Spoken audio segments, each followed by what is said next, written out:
கோவில்பட்டி அருள்மிகு ஸ்ரீ மகேஸ்வரர் சமேத ஸ்ரீ மாலையம்மன் திருக்கோவில் வைகாசி பொங்கல் பெருந்திரு விழாவில் முன்னாள் அமைச்சர் கோவில்பட்டி சட்டமன்ற உறுப்பினர் கடம்பூர் ராஜு கலந்து கொண்டு சுவாமி தரிசனம் செய்தனர். தூத்துக்குடி மாவட்டம் கோவில்பட்டி வணிக வைசிய செட்டியார் சமுதாயத்திற்கு பாதியப்பட்ட அருள்மிகு ஸ்ரீ மகேஸ்வரர் சமேத ஸ்ரீ மாலையம்மன் திருக்கோவிலில் வைகாசி பொங்கல் பெருந்திருவிழா கடந்த 19ஆம் தேதி அன்று கொடியேற்றத்துடன் தொடங்கியது. முன்னிட்டு கோவில் நடை அதிகாலை 5 மணிக்கு திறக்கப்பட்டது. அதனைத் தொடர்ந்து திருவனந்தல் மற்றும் திருப்பள்ளி எழுச்சி பூஜை நடைபெற்றது. பின்னர் அம்மனுக்கு சிறப்பு அலங்காரம் மற்றும் அலங்கார தீபாராதனை மற்றும் பக்தர்கள் பொங்கல் வைத்து முளைப்பாரி ஊர்வலம் நடைபெற்றது.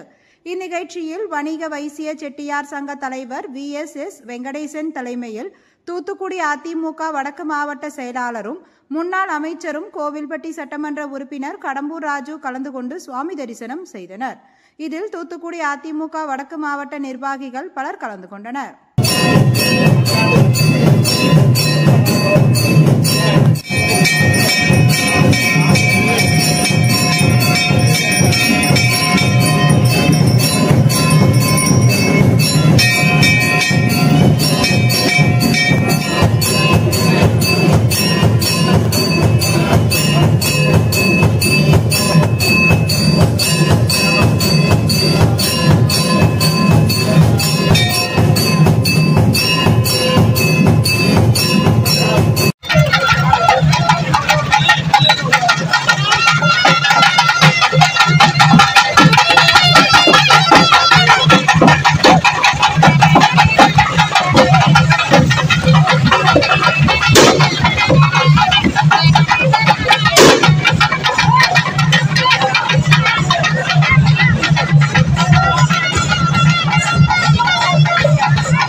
Hey!